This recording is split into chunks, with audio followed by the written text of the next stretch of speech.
আজকে ঐতিহাসিক 11ই মে, যে দিবসটিকে বাংলাদেশ ইসলামী ছাত্র শিবির দেশব্যাপী কোরআন দিবস হিসাবে পালন করে আসছে। আজকের এই ঐতিহাসিক কোরআন দিবস উপলক্ষে বাংলাদেশ ইসলামী ছাত্র শিবির চাঁপাইনবাবগঞ্জ শহর শাখার উদ্যোগে আয়োজিত আজকের এই বিরাট সমাবেশের জনাব সভাপতি, আজকের এই বিশাল গণজমায়েতের সংগ্রামী প্রধান অতিথি, ফাঁসির মঞ্চ থেকে পার্লামেন্টে যে কথাটি বাংলাদেশের আকাশে বাতাসে উঠছে, ওই একটা কথা আছে না, রাখে আল্লাহ মারেকে, ওনার ব্যাপারও তাই হয়েছে। আমাদের অন্যান্য নেতাদের ব্যাপারে দুপুরে ফাঁসির রায় হয়েছে, রাতে কার্যকর হয়েছে ফাঁসি। আর ওনার রায় সুপ্রিম কোর্টে বহাল থাকার পরেও ওনারা 2 বছর তার ফাঁসি দেয় নাই। আল্লাহ তাআলার ইচ্ছা উনি জেল থেকে বেকসুর খালাস পেয়েছেন। বাংলাদেশের সুপ্রিম কোর্টের অ্যাপিলেট ডিভিশনের পূর্ণাঙ্গ বেঞ্চ সর্বসম্মতিক্রমে রায় দিয়েছেন, জামাত ইসলামীর নেতাদের বিরুদ্ধে যে মামলা পরিচালনা হয়েছে, যে সিস্টেমে যে বিচার করা হয়েছে, এই বিচার ছিল ন্যায় ভ্রষ্ট বিচার, এই বিচার ছিল আইন বহির্ভূত বিচার। আজকের এই সমাবেশে আমরা সরকারের কাছে আহ্বান জানাবো, অবিলম্বে এই বিচার কাজের সাথে যারা জড়িত ছিলেন, শেখ হাসিনা সহ, আপনারা দেখছেন পত্রিকায় আসা শুরু হয়েছে, বিচারের রায় দেওয়া হয়েছে সুপ্রিম কোর্টের রায় লেখা হয়েছে অন্য জায়গায়, তার বিচারের নামে তামাশা করা হয়েছে। আজকের এই বিরাট গণজমায়েতে আমরা সরকারের কাছে আহ্বান জানাবো, অবিলম্বে বিচার কাজের সাথে যারা জড়িত ছিলেন, শেখ হাসিনা সহ সবাইকে গ্রেপ্তার করে ফাঁসির মঞ্চে ঝুলাতে হবে।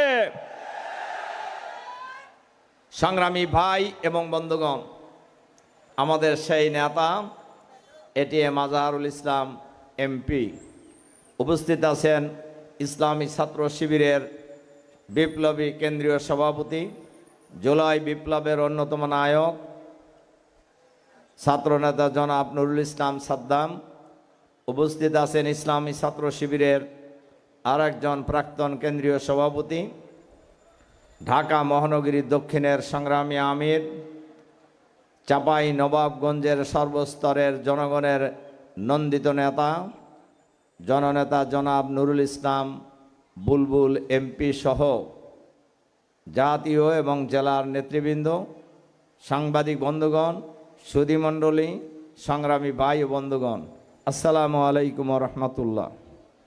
সংগ্রামী ভাই এবং বন্ধুগণ, আমি আমার বক্তব্যের শুরুতেই সংগ্রামী চাঁপাইনবাবগঞ্জের সর্বস্তরের ভাই বোনদেরকে জানাই আন্তরিক অভিনন্দন, মোবারকবাদ, ধন্যবাদ।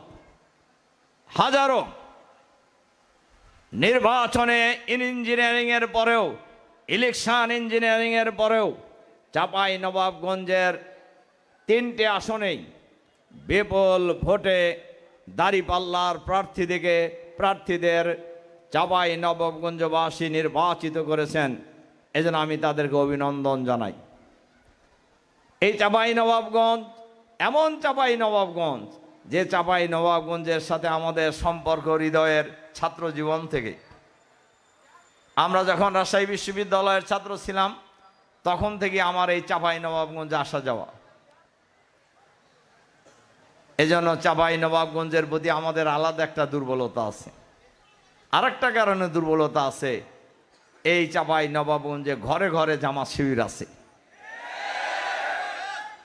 সংগ্রামী ভাই এবং বন্ধুগণ, আজকের এই ঐতিহাসিক 11ই মে, সেদিন যা ঘটেছিলেন, ওই সময়ের যিনি জেলা আমির ছিলেন, এখন রাজশাহী অঞ্চলের সহকারী পরিচালক অধ্যাপক রফিকুল ইসলাম ভাই আপনাদের সামনে বিশদভাবে তুলে ধরেছেন।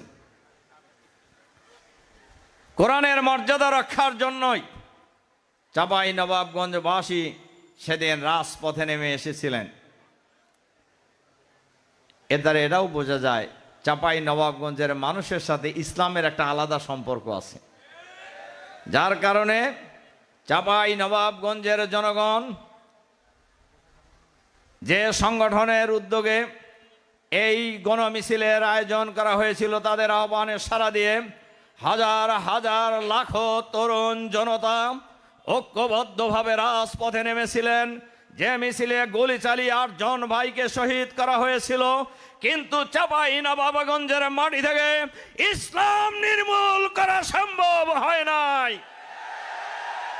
এটা বোঝা যায় চাঁপাই নবাবগঞ্জের মানুষের সাথে এই ইসলামের শিকড় চাঁপাই নবাবগঞ্জের মানুষের সাথে নিবিড়ভাবে সম্পৃক্ত। সংগ্রামী ভাই এবং বন্ধুগণ, আমাদের এই আন্দোলন চলতেই থাকবে ইনশাআল্লাহ। বাংলাদেশে 12ই ফেব্রুয়ারি নির্বাচন হয়েছে। এই নির্বাচনে গণভোট হয়েছে। এই নির্বাচনের পর 133টি অধ্যাদেশ জারি করা হয়েছিল অন্তর্বর্তীকালীন সরকারের সময়। এর মধ্যে একটি অন্যতম ছিল গণভোট। আমাদের সরকারি দলের লোকদের জন্য করুণাও হয়, আফসোসও হয়। তারা নিজেদের ইতিহাস ভুলে গেছে। ওনারা বলছেন গণভোট সংবিধানে নাই, এই জন্য মানতেছে না।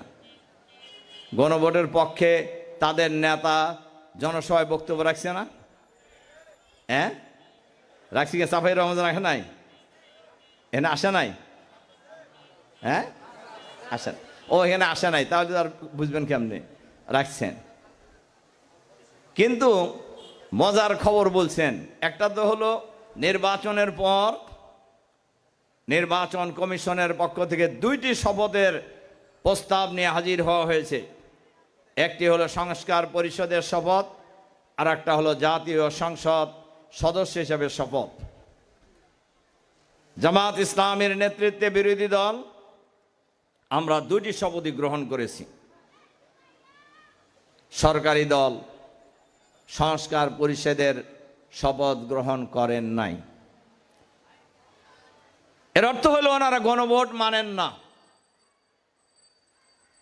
গণভোট যে বাংলাদেশের শতকরা 70% মানুষ গণভোটের পক্ষে রায় দিয়েছে। যে গণভোটের মাধ্যমে বাংলাদেশের মানুষ রায় দিয়েছে গুম কমিশন সংস্কারের জন্য, যে বাংলাদেশের মানুষ রায় দিয়েছে মানবাধিকার কমিশন সংস্কারের জন্য, বাংলাদেশের মানুষ রায় দিয়েছে দুর্নীতি দমন কমিশন সংস্কারের জন্য, বাংলাদেশের মানুষ রায় দিয়েছে সুপ্রিম কোর্টের জন্য আলাদা সচিবালয় প্রতিষ্ঠার জন্য, বাংলাদেশের মানুষ রায় দিয়েছে পুলিশকে দলীয়করণের হাত থেকে রক্ষা করার জন্য পুলিশ কমিশন পুলিশ সংস্কারের জন্য। বাংলাদেশের মানুষ রায় দিয়েছে বাংলাদেশে যেন আর কোনো ফ্যাসিবাদী সরকারের জন্ম হতে না পারে, এটা চিরদিনে কবর দেওয়ার জন্য গণভোটে বাংলাদেশের মানুষ 70% মানুষ গণভোটের পক্ষে রায় দিয়েছে। ওনারা বলছেন সংবিধানে নাই। আমরা বলেছি জিয়াউর রহমান সাহেব যখন গণভোট করেছিলেন কোন সংবিধানের আলোকে? বিএনপির লোকরা জানে না? এরপরে সংবিধানে সংযোজন করা হয়েছে। এরশাদ সাহেব গণভোট করেছেন, পরবর্তী সময়ে সংস্কার করে সংবিধানে অন্তর্ভুক্ত করা হয়েছে। বেগম খালেদা জিয়া গণভোট করেছেন, পরবর্তীতে সংবিধানে সংযুক্ত করা হয়েছে। তো ওনারা যদি এই ইতিহাস না জানেন, ওনারা কোন বিএনপি করে? ওনারা কোন বিএনপি করে? সংগ্রামী ভাই এবং বন্ধুগণ, বাংলাদেশের মানুষের প্রত্যাশা ছিল জুলাই বিপ্লবের মধ্য দিয়ে সংবিধান সংস্কার হবে, নতুন সংবিধান রচনা করা হবে। ওনারা 72-এর সংবিধান রাখতে চান। কেন 72-এর সংবিধানের প্রতি এত পীড়িত কেন? বাংলার ৭২-এর সংবিধানের প্রতি এত মহব্বত কেন? অথচ ওনার সংবিধানের বাইরে যাবেন না। অথচ বেগম খালেদা জিয়া 4 দলীয় জোটের নেত্রী, সাবেক প্রধানমন্ত্রী, উনি বিরোধী দলে থেকে উনি বক্তব্য রেখেছেন, আমরা যদি সুযোগ পাই, অর্থাৎ তদানীন্তন বিরোধী দল যে খালেদা জিয়ার নেতৃত্বে যদি সুযোগ পায়, তাহলে এই সংবিধান ছুঁড়ে ফেলে দেওয়া হবে। তাহলে ওনারা কার বিএনপি করেন? সংগ্রামী ভাই এবং বন্ধুগণ, এই প্রশ্নটা চাঁপাইনবাবগঞ্জবাসীর কাছে রেখে গেলাম। সংগ্রামী ভাই এবং বন্ধুগণ, এজন্য আমি আপনাদের কাছে আহ্বান জানাতে চাই, অবিলম্বে সংস্কার কমিশন যে প্রস্তাব দিয়েছিল, এই প্রস্তাব বাস্তবায়ন করতে হবে। জুলাই অধ্যাদেশ আদেশ কার্যকর করতে হবে। গণভোটের রায় মেনে নিয়ে বাংলাদেশকে আগামী দিনে একটি সুন্দর, মানবিক, বসবাসযোগ্য, শান্তিপূর্ণ বাংলাদেশ গড়ে তোলার জন্য আমরা ঐক্যবদ্ধভাবে এগিয়ে যাব ইনশাআল্লাহ। সেই বাংলাদেশ গড়ার ক্ষেত্রে যদি কোন শক্তি প্রতিবন্ধকতা তৈরি করে, ফ্যাসিবাদের বিরুদ্ধে যে লড়াই হয়েছে, ওই লড়াই আবার হবে রাজপথে ইনশাআল্লাহ। আমরা বাংলাদেশকে কোন শক্তির কাছে ইজারা দেব না ইনশাআল্লাহ। কাজেই এই ক্ষেত্রে চাঁপাইনবাবগঞ্জের সর্বস্তরের বিপ্লবী জনতা আগামী দিনে ঐতিহাসিক ভূমিকা পালন করবেন ইনশাআল্লাহ। সেই প্রত্যাশা রেখে জুলাই বিপ্লবের লক্ষ্য ছিল সংবিধানের সংস্কার। জুলাই বিপ্লবের অন্যতম চেতনা ছিল বৈষম্যহীন বাংলাদেশ।